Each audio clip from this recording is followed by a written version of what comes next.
मागे मागे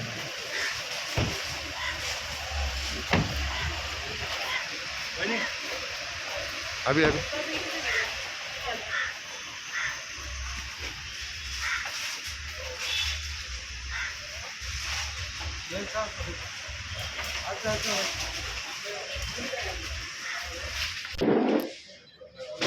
या घटनेमध्ये माणूस आहे माझा आरोपी तर त्याच्यावर आधी पण काय पॉक्सो वगैरे करतात मग तेव्हा त्याला काय बेल मिळाली त्याला आता ऑगस्टमध्ये बेल मिळाला होता.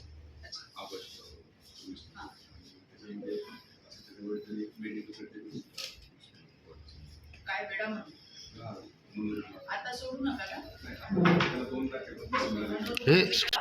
त्या भागामध्ये सगळं दहशतीचं वातावरण आहे महिला घाबरत आहे मला तुम्हाला अगदी स्पेशल रिक्वेस्ट आहे जेवढे गंजाणे गुंजाणे तिथे फिरताना ते दिसतात त्यांना तडीपार करा त्यांना काय करायचं ते करा पण अगदी चांगलं वातावरण हे तिथे असलं पाहिजे झालेली घटना ही अतिशयच वाईट आहे त्याच्या पुनरावृत्ती होतं का मी बाहेर बोलते नाही सविस्तर बोलते गरिमा फासणारी आणि संतापजनक अशी ही घटना आहे। यामध्ये सगळ्यात आधी मी तुम्हाला हे सांगते की या हरामखोर नराधमाला फाशीचं होणार आणि फाशीचं होणार। मी स्वतः याचा फॉलोअप घेणार आहे। माझ्यासोबत इकडच्या स्थानिक आमदार सुलभाताई गायकवाड आहेत, त्या सुद्धा परिवाराच्या संपर्कात आहेत। आमचे अध्यक्ष या ठिकाणी नाना सूर्यवंशी आणि संपूर्ण भाजपाची टीम इथे आहे।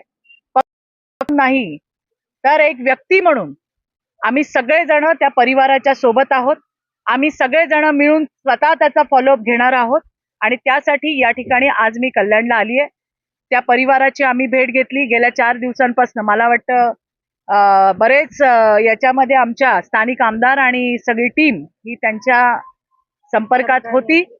पोलिसांकडनं सुद्धा माहिती घेतली आहे। अशा नराधमांना शक्य असतं तर चौरंगा केला असता, पण चौरंगा करणं शक्य नाही। त्याच्यामुळे संविधानाच्या माध्यमातून असल्या हरामखोरांचा करेक्ट कार्यक्रम त्या ठिकाणी आम्ही करणार आहोत, हे मला तुम्हाला या ठिकाणी सांगायचंय। राज्याचे मुख्यमंत्री आमच्या सगळ्यांचे लाडके भाऊ देवाभाऊ हे या राज्यातील प्रत्येक बहिणीसाठी आणि तिच्या मुलीच्या संरक्षणासाठी रात्रंदिवस मेहनत करतायत। ते सुद्धा या घटनेवरती लक्ष ठेवून आहेत। संबंधित पोलिसांना त्यांनी सूचना दिलेल्या आहेत आणि म्हणून मला पूर्ण विश्वास आहे की असल्या नराधमांच्या फक्त मुसक्या आवळल्या जाणार नाही, तर असल्या हरामखोरांना फाशीचं होणार, हे तुम्हाला मला या ठिकाणी सांगायचंय। असे विकृत लांडगे समाजामध्ये फिरताना आपल्याला दिसतायत, त्यांना ठेचून काढायची जबाबदारी ही आमच्या सगळ्यांची आहे। आम्ही संपूर्णपणे परिवाराच्या सोबत आहोत, सरकार परिवाराच्या सोबत आहे, पोलीस परिवाराच्या सोबत आहेत। असल्या घटनांची पुनरावृत्ती होऊ नये त्यामुळे आम्ही सगळेजण काम करतच आहोत। मला तिथे भेटलेल्या महिलांनाही मी सांगितलंय की तुम्हाला काही संशयास्पद त्या ठिकाणी आठवलं, दिसलं, कोणी नवीन आलेलं दिसलं, काही वेगळ्या नजरेची लोक दिसली, तात्काळ 112 वर फोन करून पोलिसांना इन्फॉर्म करा। शेवटी आपल्यालाही त्यांना मदत करायची आहे, त्यांच्या माध्यमातून ही गुन्हेगारी आपल्याला मोडीत काढायची आहे। या सगळ्या लांडग्यांना ठेचून काढायचं काम हे येणाऱ्या दिवसामध्ये निश्चित होईल। मुलगी गेली त्याचं अतीव आम्हाला असं दुःख आहे की आम्ही त्या मुलीला वाचवू शकलो नाही, परंतु ज्या हरामखोराने हे काम केलंय आणि त्याला मदत करणारी त्याच्या सोबतची त्याची बायको, हिला सुद्धा त्या ठिकाणी पोलिसांनी ताबडतोब आपल्या ताब्यात घेतलेलं आहे। आताच मी पोलिसांना विचारलं, कोर्टात नेलं होतं, 2 तारखेपर्यंत PCR आहे। पुन्हा एकदा विश्वासाने मी तुम्हाला सांगते की या हरामखोराला फाशीच होणार। यांची विकृती मोडून काढल्याशिवाय महाराष्ट्र सरकार, राज्याचे मुख्यमंत्री देवाभाऊ हे शांत बसणार नाही, हे मला त्या कायद्याची प्रभावी अंमलबजावणी व्हावी याच्यासाठी आमची सुद्धा आग्रही भूमिका ही पोलिसांकडे असते।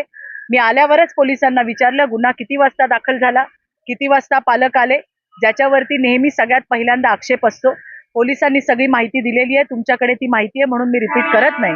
1 तासामध्ये गुन्हा नोंदवला गेला आणि नंतर पुढच्या पोलिसांना मिळणाऱ्या धागेदोऱ्यानुसार काही तासांमध्ये ताबडतोब त्या आरोपीपर्यंत पोहोचण्यात आलं आणि त्यांना अटक झाली आणि त्यांच्यावरती कारवाई झाली। मी पुन्हा एकदा तुम्हाला हेच सांगते, हा सामाजिक प्रश्न आहे, अतिशय गंभीर आहे आमच्यासाठी, अतिशय महत्त्वपूर्ण आहे आमच्यासाठी।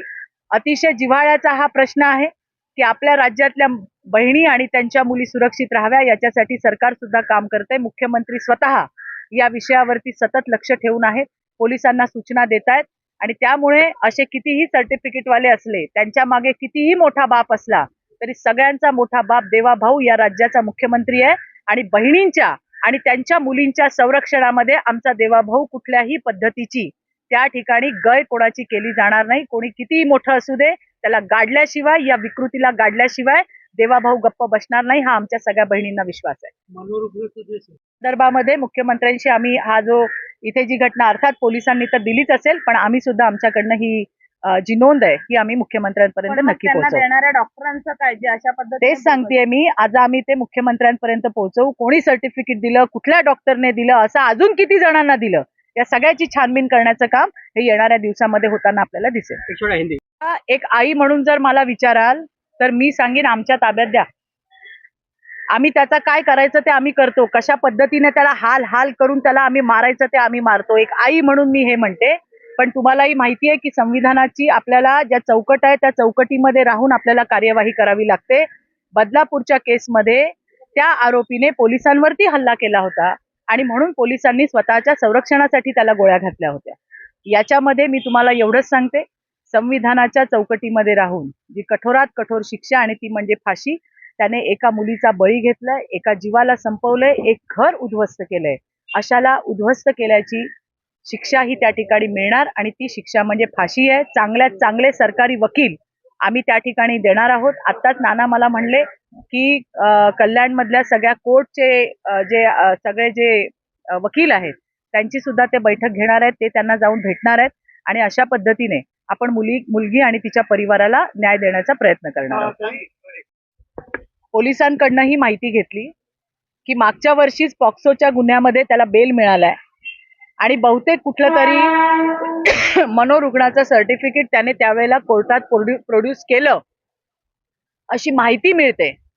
परंतु तो विकृत आहे.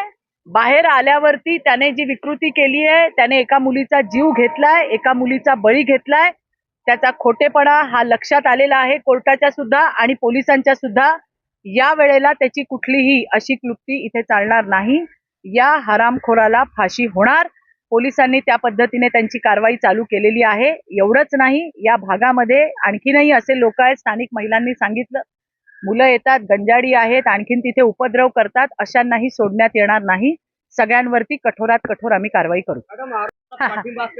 मी तुम्हाला मी हे सांगू इच्छिते, राज्याचे मुख्यमंत्री देवेंद्र फडणवीस जी आहेत, ज्यांना तुम्ही सगळे चांगले ओळखता, कोणाचाही वशिला त्या ठिकाणी चालत नाही. किती पण मोठ्या नेत्याचा हात त्या ठिकाणी असू दे, देवेंद्रजी पीडित कुटुंबाला आणि समाजाला न्याय दिल्याशिवाय राहणार नाही. कोण किती पाठी आहे आणि कोण किती पुढे आहे हा त्यांच्या लेखीत शब्दच नसतो. म्हणून मी मगाशी शब्द वापरला की या प्रकरणावरती आणि राज्यातल्या प्रत्येक बहीण आणि तिच्या मुलींच्या संरक्षणासाठी देवाभाऊ रात्रंदिवस काम करतोय.